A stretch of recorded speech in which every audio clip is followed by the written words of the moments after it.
आणि त्या घरामध्ये ते राहायला गेले होते 6-7 महिने झाले।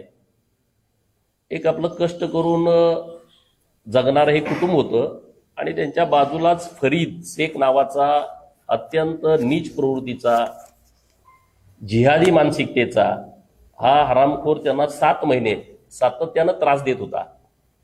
परंतु पोटाची खळगी भरण्यासाठी आलेल्या या कुटुंबियानं ना याबद्दल कधी वाच्यता केली ना कधी कुणाकडे तक्रार केली। त्यांच्या दारामध्ये खरकटं टाकणं, त्यांच्या घरावरती रात्रीची लाईट बॅटऱ्या दाबणं, त्यांना शिवीगाळ करणं, तुम्ही इथं माझ्या शेजारी राहू नका अशी भूमिका घेणं। परंतु त्या बिचाऱ्यांनी कधी या सगळ्या विषयामध्ये शब्द काढला नाही।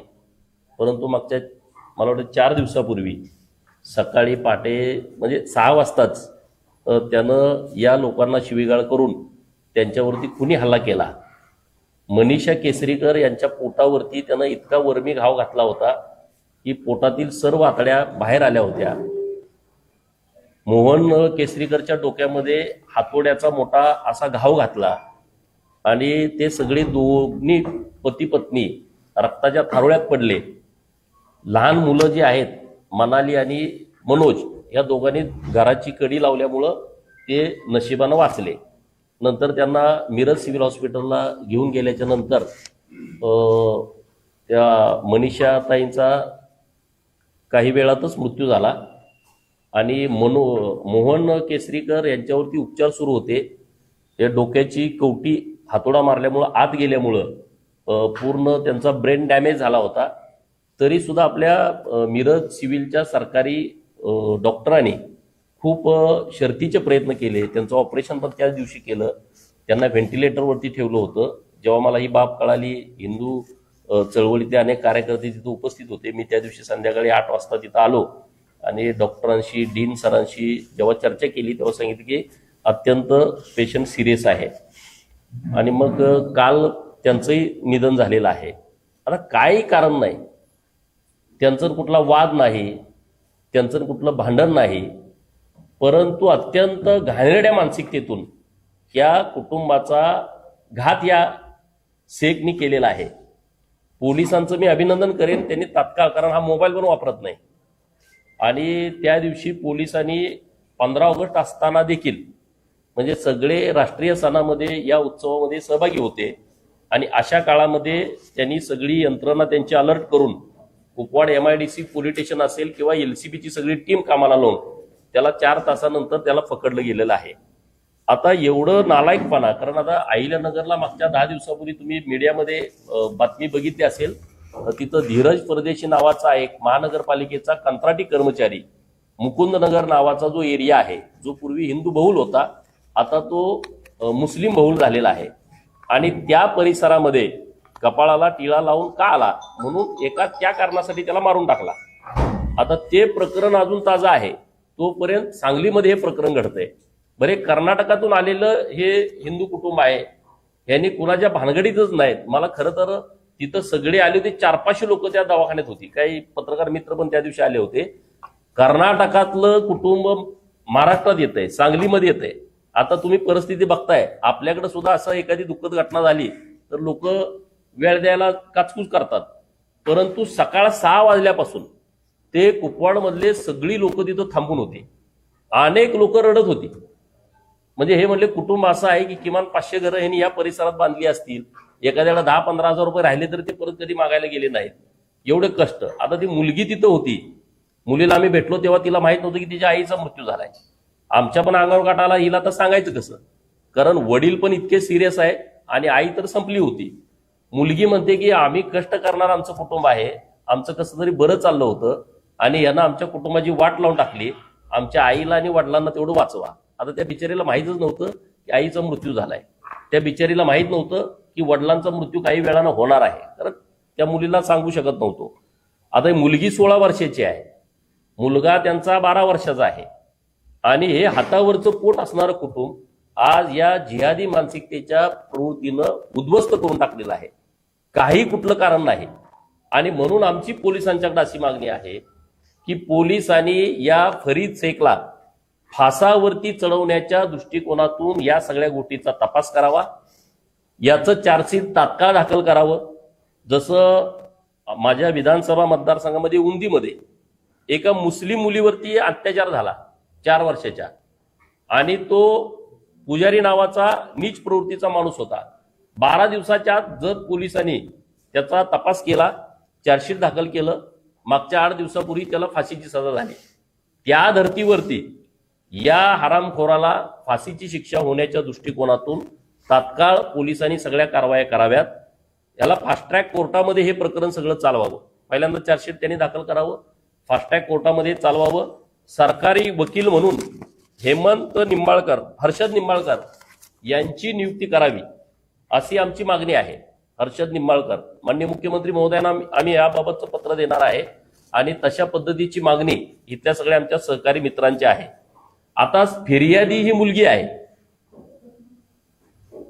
आणि तिचा भाऊ साक्षीदार आहे, अन्य काही साक्षीदार आहेत, तर यांना पोलीस प्रोटेक्शन देण्याची आवश्यकता आहे.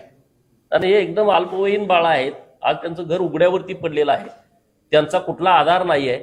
त्यांचे आजी आणि आजोबा गावाकडे असतात हेब्बाळला, ते एकदम थकलेले आहेत, घरामध्ये ते बसून असतात. त्यांचे चुलते आहेत, ते पण इथं गवंडी कामच करतात. म्हणजे गवटी कामाची कधी मिळणार नाही. त्यांची आत्या ईश्वरपूरला राहते, त्यांचे पण मालक गवंडी कामच करतात.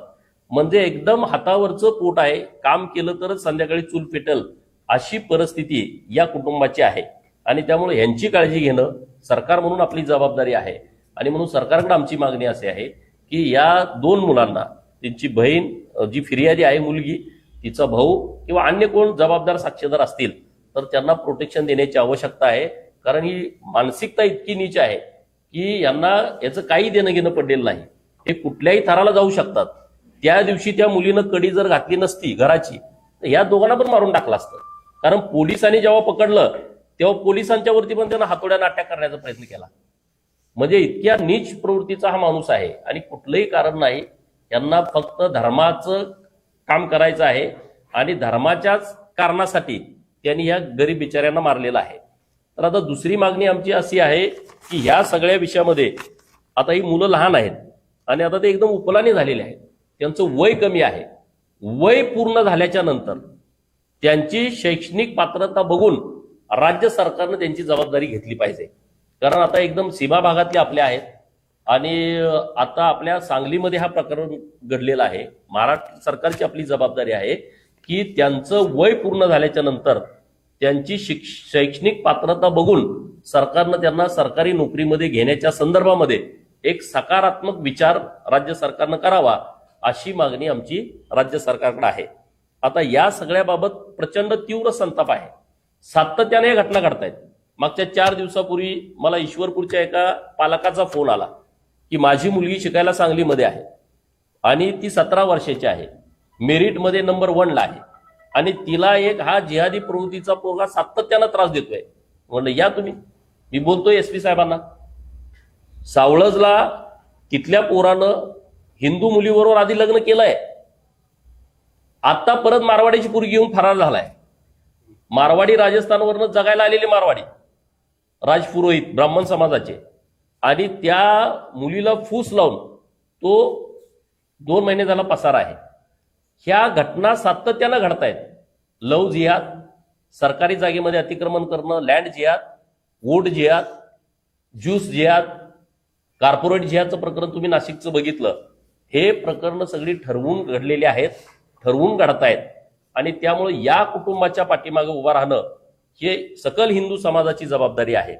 आणि मी जे दानशूर लोक आहेत त्यांना पण मी विनंती करतो, सरकारच्या पद्धतीनं काम करेल, सरकारकडे आपण पाठपुरावा करू, परंतु आपण या कुटुंबांना मदत करण्याची आवश्यकता आहे. या कुटुंबाच्या पाठीमागे आर्थिक पाठबळ देण्याची आवश्यकता आहे. त्यामुळे समाजातल्या दानशूर लोकांनी मुलीची जबाबदारी घेणं, मुलाची जबाबदारी घेणं, त्यांना काहीतरी आर्थिक मदत देणं, अशा पद्धतीचं काम आपल्या सांगलीतल्या व्यापारी लोक असतील किंवा आणखी काही वेगवेगळ्या क्षेत्रामध्ये काम करणारी लोक असतील तर ह्यांनी हे काम करावं. आणि म्हणून या घटनेच्या निषेधार्थ सांगली कुपवाड 21 तारखेला बंद ठेवण्याच्या संदर्भामध्ये सकल हिंदू समाजाच्या सर्व कार्यकर्त्यांची भावना आहे की आपण या सगळ्या सांगली मिरजमध्ये अत्यंत ही संतापजनक घटना घडल्यामुळं सांगली शहर आणि कुपवाड शहर बंद ठेवून आपण 21 तारखेला शिवतीर्थ छत्रपती शिवाजी महाराजांचं जे स्मारक आहे मारुती चौकामध्ये, तिथून महानगरपालिकेपर्यंत एक मोर्चाचं आयोजन केलेलं आहे 4 वाजता सायंकाळी, शुक्रवारी दिनांक 21 ऑगस्टला सायंकाळी 4 वाजता शिवतीर्थ ते महानगरपालिका अशा मोर्चाचं आयोजन केलेलं आहे. त्यामुळं सांगलीच्या बंदमध्ये, आता माझ्या तर राजकारणामध्ये मी कधी बंदच केला नाही, माझा हा पहिलाच प्रसंग आहे, परंतु लोकांच्या भावना इतक्या तीव्र आहेत आणि अशा घटना सातत्यानं घटना घडतायत. वैवाहिक महिलांना तर जास्त टार्गेट केलं जात आहे. वैवाहिक महिला किंवा पतीचं निधन झालेल्या महिला ज्याच्या नावावरती प्रॉपर्टी आहे, प्रॉपर्टी हाणता येईल, ढापता येईल, त्याच्या पद्धतीचं प्लॅनिंग केलं जात आहे. हा हिंदू मुस्लिम हा अजिबात विषय नाही. कारण हिंदू मुस्लिम जर करण्याचा आमचा विषय असता हे प्रकरणच घडलं नसतं. ह्या प्रकरणाचं कारण काय? जी काही तज्ज्ञ लोक आहेत महाराष्ट्रामध्ये की अशा विषयावरती बोलतात, तर या नवरा बायकोचा मर्डर करण्याचं कारण काय? मर्डर करण्यासारखा त्यांचा काय विषयच नव्हता, त्यांचा कुठला वाद नव्हता. हे बिचारे कधी त्याला शब्दाला बोले नाहीत. 7-8 महिने तो त्रास देतोय. तुम्हाला त्या परिसरातील लोक सुद्धा सांगतील की बाबांनो हा कोणाच्याही अध्यामध्यात नसणारा माणूस आणि तरुण आहेत, 40-42 त्यांचं वय आहे आणि करून खाणाऱ्या लोकांचा तुम्ही असा घात करता. आणि जेव्हा पोलिसांनी विचारलं तर फक्त अल्लाच्या नावानं तो नुसता तिथं ओरडत होता, बाकी तिथं काही नाही, तिथं काही तो स्पष्टपणे त्या विषयावरती बोलत नव्हता. तर असे नीच काम हे सातत्यानं वेगवेगळ्या ठिकाणी घडतंय आणि ते घडू नये यासाठी हिंदू समाजाने एकत्रित यावं अशी भूमिका आमची आहे.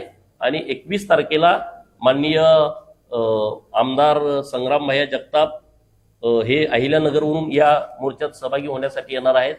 माननीय आमदार महेशदादा लांडगे हे पिंपरी चिंचवडहून या मोर्चामध्ये सामील होण्यासाठी येणार आहेत. अन्य हिंदुत्ववादी चळवळीमध्ये काम करणारे सहकारी मित्र या मोर्चामध्ये सामील होणार आहेत. तर हात जोडून विनंती आहे सांगलीकरांना की आपण सर्वांनी या मोर्चामध्ये मोठ्या संख्येनं सामील व्हावं. सांगलीचे आमदार असणार की सुधीर दादा, सुरेश भाऊ सगळेच असणार. फॅमिली आधी ज्या ठिकाणी राहत होती हा व्यक्ती राहत होता, नाही, नवीन घर जिथं बांधलं त्यांनी छोटा प्लॉट घेऊन तिथं स्वतःच घर बांधलं. अगोदर ते भाड्यानं राहत होते, तिथं हा त्याच्या बाजूला याचा प्लॉट होता. तर तुम्ही आमच्या शेजारी नको म्हणून हा सारखा सातत्यानं त्यांना त्रास देत होता, त्यांची हॅरेसमेंट करत होता. त्यांचा आणि ह्यांचा कुठलाही कसलाही वाद नाही. एका शब्दानं ते कधी उलटे पण बोलले नाहीत. रात्री त्या महिलांच्या तोंडावरती बॅटरी दाबणं, अरे नीच काम होतं ना. आम्ही आता त्या मुलींना तुम्ही जर पोलिसांनी सांगितलं असतं तर मदत झाली असते. ते कुठं सांगा म्हटले, परत हा आम्हाला काहीतरी मारहाण करणार आणि एवढं टोकाला प्रकरण जाईल मर्डर पर्यंत, हे त्या बिचाऱ्यांच्या ध्यानीमध्ये पण नाही. हा त्याच्या मालकीचा. पोलिसांना आम्ही विचारलं तर आता जिहादी आहे तसा काय नाही असं पोलिसांची म्हणणं. बघा, पोलिसांची नेहमीच भावना अशी राहते, तो मानसिक त्याच्यावर तणाव आहे, तो वेडा आहे, त्याच्या डोक्यावर परिणाम आहे. पोलिसांनी काय म्हणावं याच्याशी देणं घेणं नाही. त्याला मारलं का मग पोलिसांनी याचं उत्तर द्यावं. आता जो मोर्चा तुम्ही काढणार आहे हा नेमका कोणाच्या विरोधात काढणार आहे, कसं काढणार? नाही, या मोर्चाची भूमिका हीच आहे की लोकांच्या मध्ये असं काय हे प्रकरण घडतंय, तुम्ही या सगळ्याबाबत जागृत व्हा. लोकांना वाटतं की बाबांनो हे भाजपवाले, संघवाले किंवा विश्व हिंदू परिषदेचे लोक, बजरंग दलवाले, शिवप्रतिष्ठानवाले हे लोक नुसते मतासाठी हिंदू मुस्लिम करतायत. मग त्या ज्या लोकांचा असा प्रश्न आहे त्या लोकांनी याचं उत्तर द्यावं ना. ह्या 2 नवरा बायको कर्नाटकात आलेले, त्यांचं नाही तर कुणाचं भांडण नाही, पण त्याला मारायचं कारण काय? पण सांगली जिल्ह्यात जानेवारीपासून जवळजवळ 48 मर्डर झाले. तर लोकांच्या अशा भावना आहेत की इतर गुन्हेगारांना मग नाही, इतर गुन्हेगारांना सुद्धा पोलिसांनी ठोकावं ना. मागे मी हीच भूमिका मांडली. 2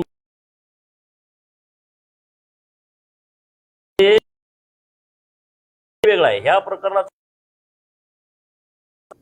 हे प्रकरण एकदम निष्पाप कुटुंबाला मारून टाकलंय ना. दुसऱ्या प्रकरणामध्ये जे मर्डर होत आहेत ठोका ना. जे सातत्यानं गुन्हे करतायत ते कुठले त्याच्याशी बघायची गरज नाही. गरीब लोकांचा मर्डर करणं, जागेवरती कब्जा टाकणं करा ना तुम्ही.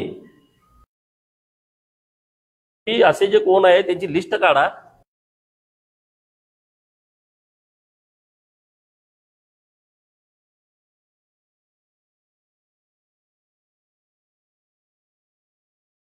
ठोकून टाका त्यांना, शांत होऊ दे सांगली.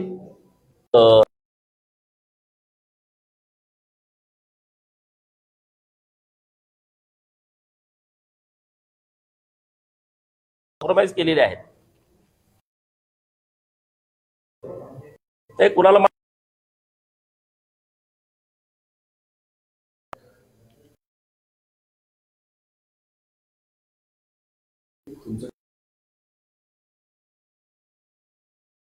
त्यांना अत्याचार होतात.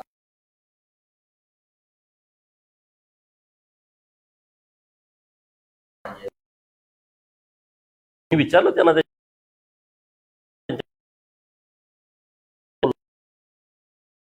त्या मुलीला डोळ्यात पाणी आलं. आपण म्हणजे असं घडलंय,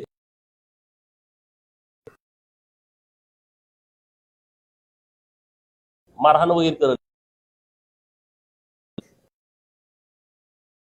दिली असती तर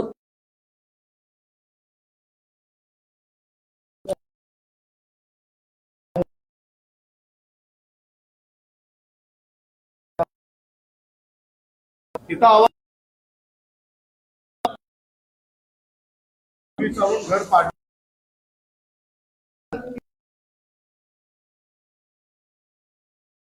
तर जबाबदाऱ्यांना शोधून काढून यांच्यावर यांचा बंदोबस्त करून ह्यांना हाकललं पाहिजे.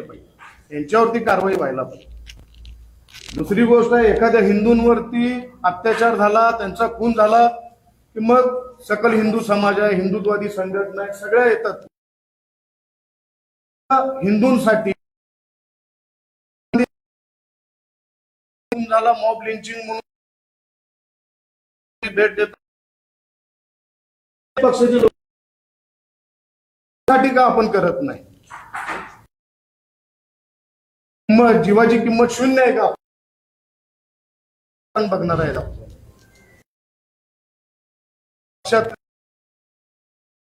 त्यांनी घ्यायला पाहिजे. आणि आमदार साहेबांनी आता सांगितलं, समस्त हिंदू समाज आहे, सगळ्यांना आम्ही आव्हान करतो या आंदोलनामध्ये. मुस्लिम समाजाने देखील एसपी साहेबांना निवेदन दिले की सदर इसमाला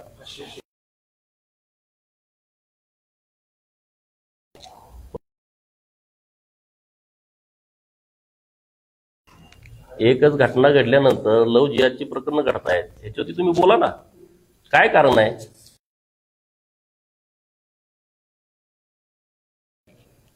हिंदू मुलींचं प्रमाण का वाढतंय? कारण टार्गेट करून केलं जातंय ना. त्यांना मदत करणारे वकील तेच लोक आहेत. त्यांना मदत तर कुठं त्यांना ठेवायचं, कुठं पाठवायचं, ही तीच लोक आहेत. त्यात पण त्या लोकांनी आता त्यांना ही जी प्रकरणं समोर येत आहेत, किंवा एक लग्न झालं घरी ठेवलाय, आता दुसरी परत राजस्थानची पोरगी येऊन गेलाय विषयावरती. सरकारी जागेमध्ये अतिक्रमण करायची, स्थळ बांधायची, त्या प्रार्थना स्थळ बांधण्याबद्दल काय नाही. असताना करणार. आता केंद्रीय यंत्रणांनी जेवढे आता छापे टाकले, कुठं टाकले? त्या मंदिरात टाकले का? त्यांना काही कुणी सांगितलं त्यात काय राजकारण आहे? छोट्या छोट्या शहरामध्ये सुद्धा केंद्रीय यंत्रणा पोचलेल्या आहेत आणि त्यांनी या लोकांना ताब्यात घेतलं, त्यांचे लॅपटॉप ताब्यात घेतले, त्यांचे कनेक्शन उघड होत आहेत आंतरराष्ट्रीय. म्हणजे देशाच्या विरोधात सुद्धा तुम्ही जाताय, तर तेव्हा मुस्लिम संघटनांनी या विषयावरती बोललं पाहिजे.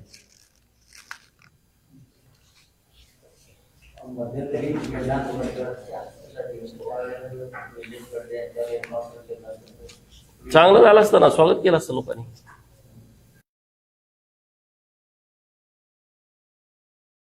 युपीला पाठवले पाहिजे, तिथं कशा पद्धतीने हे एन्काउंटर होत आहेत त्याची जरा स्टडी करून आलं पाहिजे आणि या लोकांना ठोकलंच पाहिजे. पोलिसांवर राजकीय प्रेशर आलं होतं. कुणी आलं होतं त्यांनी उघड करावं ना, कोण आहे त्यामध्ये.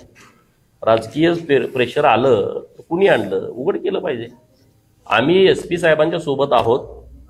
जिथं आहे तिथं त्यांनी बिनधास्त करा. परंतु एकदा सांगली शांत झाली पाहिजे. रोज रोज रोज जे विषय सुरू आहेत ते विषय नको आहेत. सामान्य लोकांना हे नको वाटतं. हे गँगवार वगैरे त्यांनी मोडून काढलं पाहिजे आणि एसपी साहेब त्या पद्धतीने काम करतील. राज्यात अनेक लहान मुलींवर अत्याचार होत आहेत. जंगलमध्ये पण नावाच्या आणि मानसिकताच घाणेरडी आहे ना. ते प्रकरण नसरापूरला झालं, हे कोणत्या मानसिकतेतून झालं? हीच मानसिकता आहे. आता रात्री पण मी एका पोलीस अधिकाऱ्यांशी बोललो. ते म्हणजे 10 वर्षाच्या मुलीवरती रेप करून मारून टाकली तिला. काल रात्रीची घटना 11 लोकांना.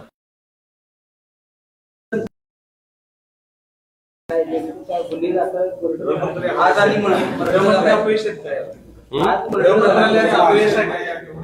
नाही हे बघा, हे जे अतिरिक्त जबाबदारी कामाचा व्याप जास्त आहे का असं आपण म्हणायचं? नाही व्यापाचं नाही. पोलिसांनी सुद्धा जे काही खालचे अधिकारी आहेत त्यांना प्रियांड द्यावं या सगळ्या विषयात. आणि राजकारण्यांनी सुद्धा या सगळ्या प्रक्रियेमध्ये जरा दुर्लक्ष करावं.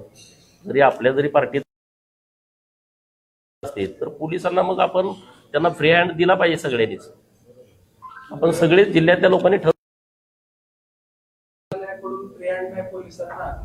नाही गृहमंत्र्याकडून ठोकाच म्हणतात ना सगळ्यांना. गृहमंत्र्याकडून फ्री हँड आहे म्हणून तर सगळीकडे कारवाई सुरू आहेत मोठ्या प्रमाणात.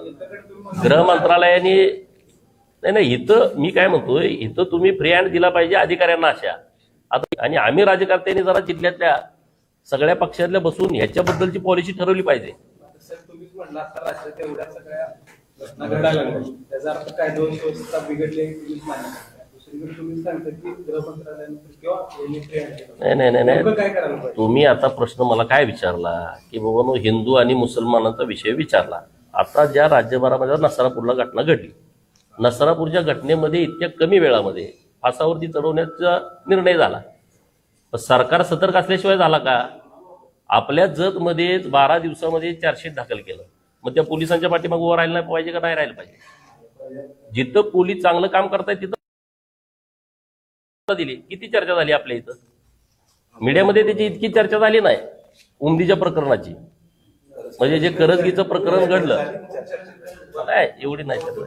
नसरापूरचं जे प्रकरण इतकं चर्चेला गेलं ते प्रकरण चर्चेला गेलं नाही.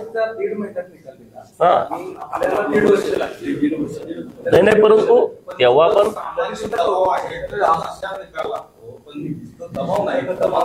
तिथं दबाव आपणच आणायचा ना. लोकांनी एकाच प्रकारामध्ये सगळे लक्ष घालतात. मला आता आमचं ह्या परवाच्या मोर्चाचं नियोजन तर हेच आहे ना. आपला दबाव असला पाहिजे, लोकांनी उत्स्फूर्त यात यायला पाहिजे होतं. आम्ही प्रेस पण घ्यायची गरज नव्हती.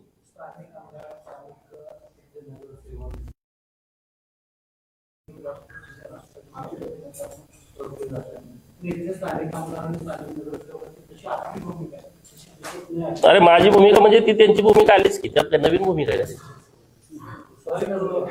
त्यांची भूमिका विरोधात आहे का? त्यांची भूमिका या बाजूनच आहे की या आरोपीला शिक्षा झाली पाहिजे. आणि त्यामुळे सगळी लोक तिथं तुम्हाला दिसतील त्या दिवशी.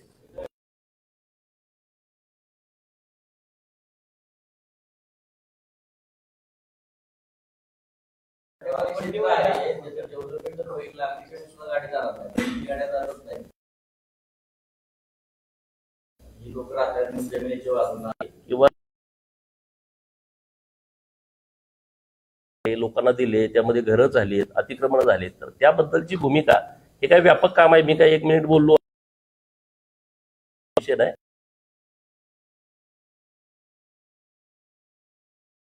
परंतु माननीय पालकमंत्री महोदयांना या संदर्भातली एक बैठक घेण्यासंदर्भात मी विनंती पत्र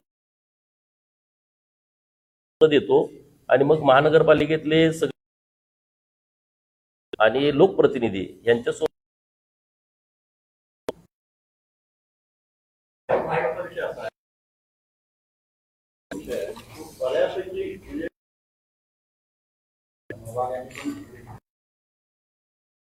खूप प्रकार आहेत. त्यासाठी आपण काय करणार?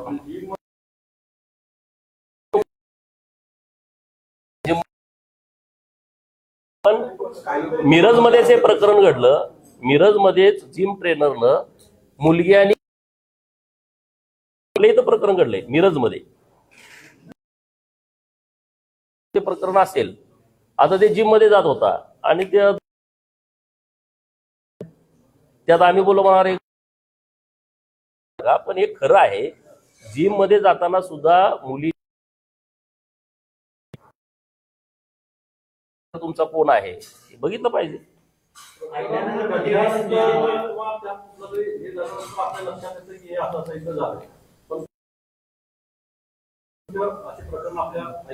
खूप प्रकरण असे आहेत काही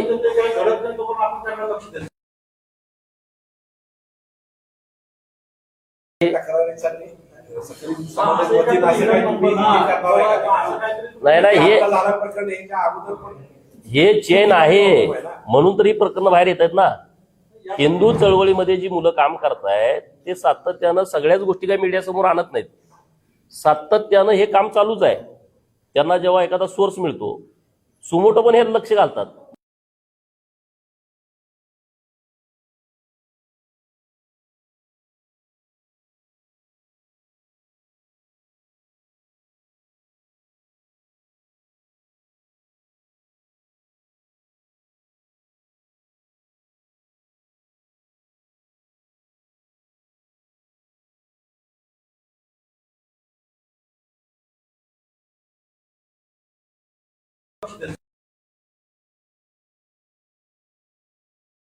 चालूच आहे.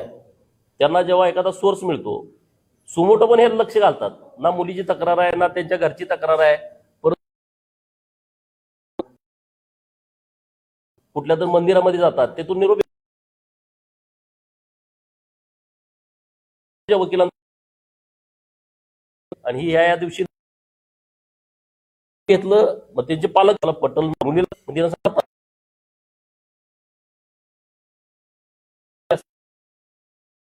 आपल्या घरापर्यंत एका मुलीच्या पाठीमागे 20-20 मुलं टार्गेट ठेवून काम करतायत. काय करेल ती मुलगी? फेसबुकला बघा, इन्स्टाला बघा. नातेपुत्यामध्ये काय घडलं? नातेमध्ये वैद्य नावाचं तो पोराला फेसबुकला अकाउंट काढलं होतं. वैद्य नाव, त्याच्या प्रेमात पडली आणि 6 महिन्याच्या नंतर मुलगा आहे ब्राह्मण समाजाचा आहे, त्याच्यावर मी लग्न करणार आहे. ते त्या गावात गेले मराठवाड्यात. तेव्हा आमच्या गावात कोण असा नाहीच. त्यांनी फोटो दाखवला नाही, हा मुस्लिम पोरगा आहे. मग हे प्रकरण सगळं बाहेर आलं. SP ग्रामीण सोलापूर त्यांनी त्याला अरेस्ट केलं आणि मग त्यानं ते फेक अकाउंट काढलं होतं, फेक नाव टाकलं होतं. 6 महिने पण तो सांगायला तयार नाही. हेच प्रकरण कुठं घडलं? नाशिकमध्ये. TCS मध्ये काम करणाऱ्या मुली, आता त्यांचं पॅकेज किती असेल बघा ना. IT झालेल्या पोरी, 20-20, 30-30, 40-40 लाखाचं पॅकेज असणाऱ्या पोरी, 1, 2, 3, 4 अशा करत 8 पोरींनी FIR दाखल केल्या. बाकीच्या मुलींनी दिल्या नाहीत FIR. एवढ्या मुलींना त्यांनी ह्या जाळ्यात अडकवलं होतं. तर ते कसं अडकवलं? तिचा व्हिडिओ तयार केला एका मुलीचा. तो व्हिडिओ तयार केला, त्याला मित्राला पाठवला त्याच्या. त्यानं परत तिला दाखवला, म्हणजे तुझ्या घरी सांगेल. त्याच्याबरोबर परत त्यांनी संबंध प्रस्थापित केले. परत त्यानं तो व्हिडिओ तयार केला, त्यानं दुसऱ्याला दिला. हे कुठलं प्रेम आहे? आज त्या मुली, म्हणजे पोलिसांचं कौतुक केलं पाहिजे. नाशिकच्या त्या महिला साध्या वेशामध्ये जाऊन त्या मुलींना विश्वासात घेतलं, त्यांना परत पटवून दिलं सगळं आणि मुलींना तयार केलं. अशी प्रकरणं सगळी. ती निदा खान तुम्ही बघितलं, ती HR होती. तिच्याकडे सातत्यानं त्या मुली तक्रारी करत होत्या. तिनं त्यांना सपोर्ट केला. परत तिकडे जाऊन ती वाढवून टाकली सरकारनं.